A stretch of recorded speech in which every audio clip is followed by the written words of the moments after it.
tentang sobat-sobat Otan yang terkait dengan mitos-mitos yang beredar di masyarakat. Wah, bikin penasaran kan? Kenali nih si burung kedasi.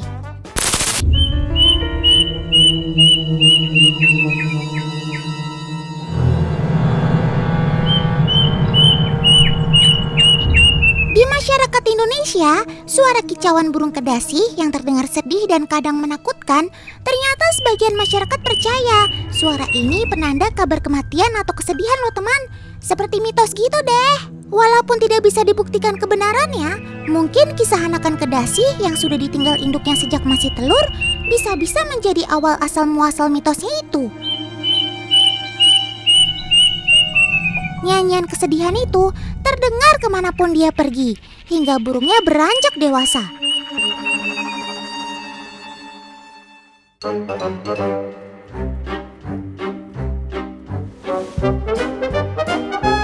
Sekedar informasi nih, biasanya anakan kedasi akan menetas lebih dulu dari telur lainnya teman. Dan sejak menetas, si anakan kedasi ini ternyata sudah memiliki naluri bertahan hidup yang tinggi. Saking tingginya, bahkan terkesan kejam. Tuh lihat, si anakan kedasinya lagi mendorong telur dengan punggung. Dia berencana membuang telur lainnya agar mengurangi persaingan dalam mendapatkan makanan dari induk asuhnya. Kalau dia merasa ada beban menyentuh punggungnya, sontak dia akan segera mendorong beban tersebut keluar dari sarang.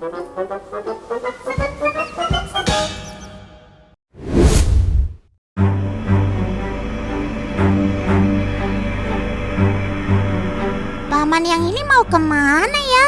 Kok Otan jadi merinding?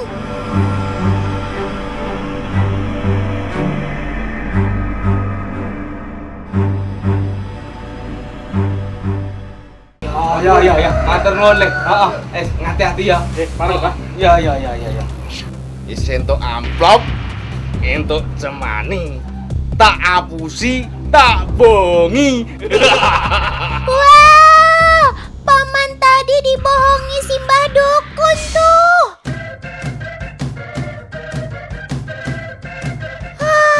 Lagi pula, hari gini kok masih percaya hal seperti itu sih paman? Nih ya, Otan kasih tahu fakta tentang si ayam cemani.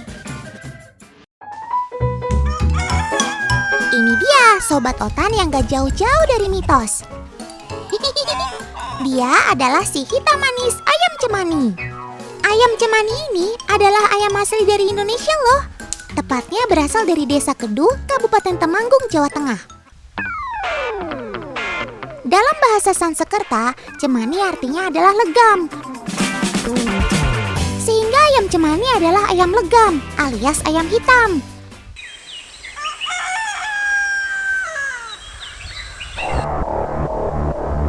Lalu kenapa ya ayam cemani ini selalu identik dengan ayam yang sakral? Otan mau bertanya langsung kepada ahlinya. Nah, ayam cemani ini kebetulan rupanya, jenisnya dan warnanya itu beda dengan ayam biasa. Ayam ini dipandang, dipercaya bisa memiliki pengaruh untuk bisa membawa kebahagiaan, keuntungan.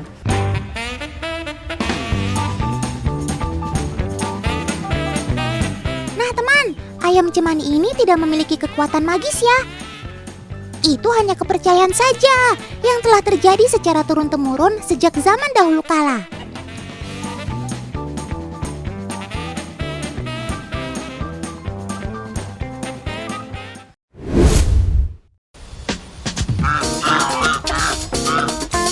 Ini dia satu lagi, sobat Otan yang hidupnya gak jauh-jauh dari mitos.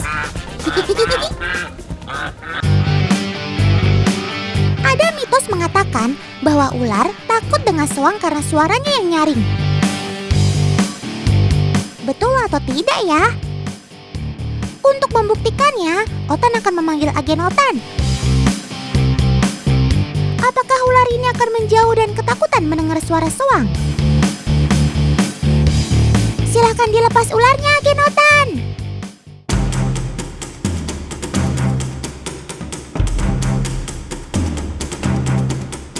Coba kita perhatikan baik-baik perilaku si ular.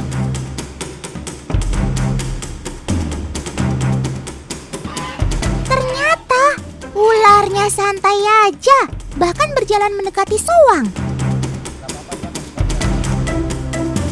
Jadi ular takut dengan Soang hanya mitos belaka, alias tidak terbukti benar.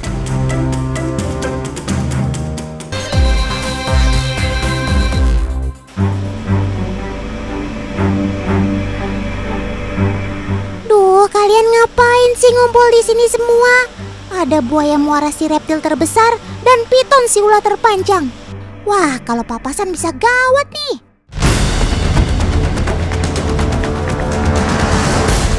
Nah, bener kan? Yang Otan takutkan terjadi. Buaya dan ular mulai saling mengancam, teman-teman. Waduh, kayaknya buaya akan menang dengan mudah nih. Gigitannya berhasil mengunci gerak ular piton. Loh. Ternyata sang piton masih bisa memberi perlawanan. Lihat, sekarang giliran buaya yang harus merasakan lilitan ular piton. Selain gigitannya yang mematikan, lilitan ular piton juga jadi andalan untuk membunuh mangsanya. Sudah dong sob, kalian berdamai aja deh. Kalau kayak gini kan jadi nggak ada yang menang dan kalah. Malah nanti kalian berdua bisa celaka loh. Udah ya, yuk dilepasin yuk.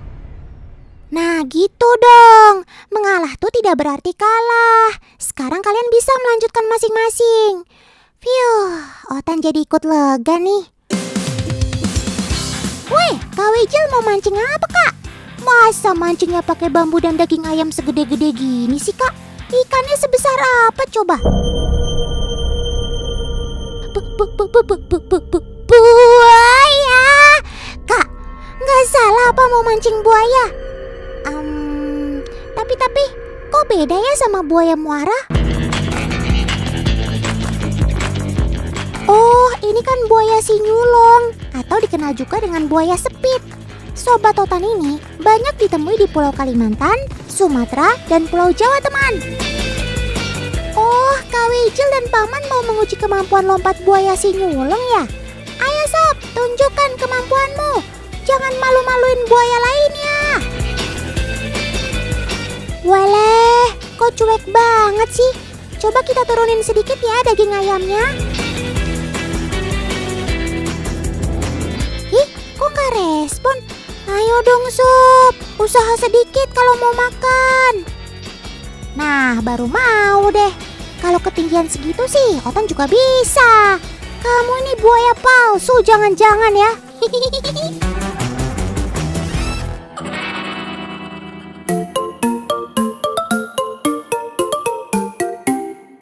Sinyulong memang dikenal dengan nama false gharial teman, alias buaya palsu, karena makanan utamanya adalah ikan dan binatang air. Sinyulong lebih sering berburu di dalam air, makanya kemampuan berenang mereka lebih terasa daripada melompatnya. Ini juga yang membedakan sinyulong dengan sepupunya buaya muara.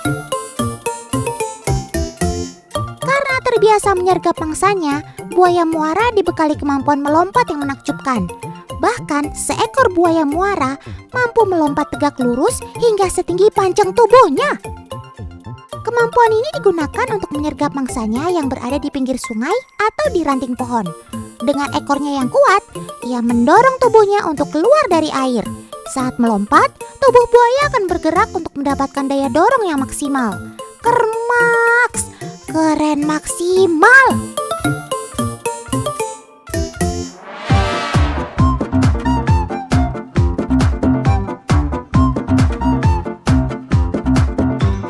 Satu ciri khas Sobat Otan ini adalah bentuk moncongnya teman.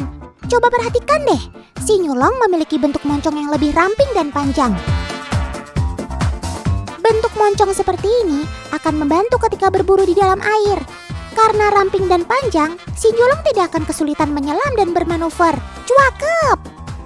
Wah, Otan jadi penasaran nih sama kekuatan rahangmu sob. Kira-kira bisa sekuat buaya muara nggak ya? Paman Kiper dan Kak Wijil, tolong bantu Otan ya. Kita akan ukur nih, berapa beban yang mau ditarik Sobat Otan ini. Semua sudah siap? 1, 2, 3. Wih, langsung direspon dengan cepat. Ayo Paman, jangan mau kalah. Tarik yang kuat ya. Semangat Paman. Yah, terlepas. Coba kita lihat hasilnya yuk. Wih, 9 kilogram lebih teman. Otan yakin, pasti kekuatan tarikanmu masih bisa lebih dari ini. Ternyata, bentuk moncong yang ramping tidak mengurangi kekuatanmu ya Sob. Rahangmu tetap dilengkapi otot yang kuat. Tuh lihat, cara makannya juga mirip buaya muara.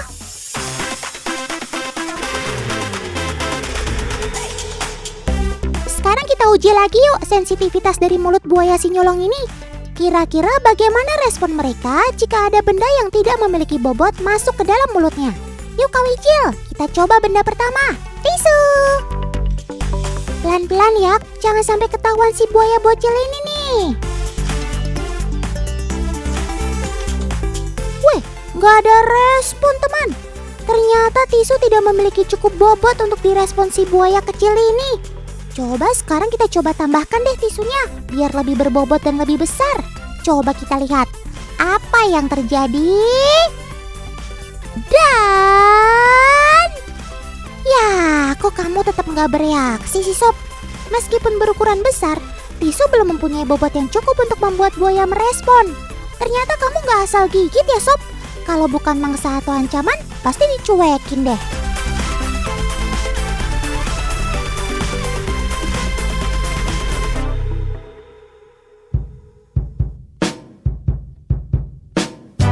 Sob, kamu betah banget sih di dalam air. Ngelihatnya aja Otan udah sesak napas nih.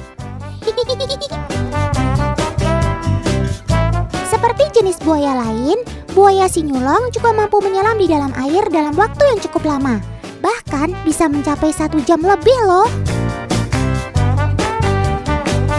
Meski bernapas dengan paru-paru, buaya sinyulong memiliki refleks selam.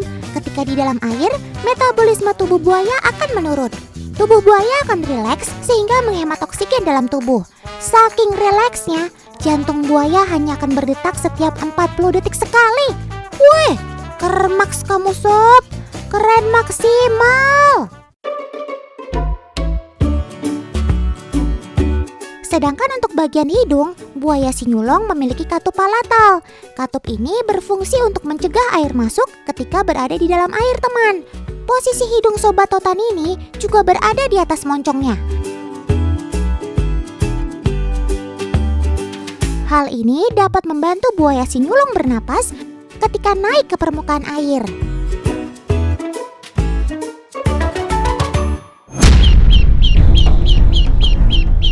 Sob, apa yang kamu lakukan di situ? Cepat menyingkir. Kamu gak tahu apa di belakangmu itu ada buaya. Sekali terkam bisa bahaya kamu Sob. Wah, tapi kok buayanya cuek-cuek aja? Apa karena kamu habis makan Sob?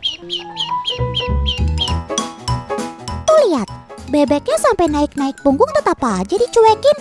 Jangan-jangan kalian sahabatan ya? Ayo ngaku. Buaya sinyulong muda seperti ini memang lebih memilih ikan sebagai menu makan siangnya. Berbeda dengan sinyulong dewasa, selain ikan, Sobat Otan ini juga memangsa unggas-unggasan hingga mamalia kecil. Semoga kalian tetap bersahabat sampai dewasa ya Sob. Otan doakan persahabatan kalian langgeng deh.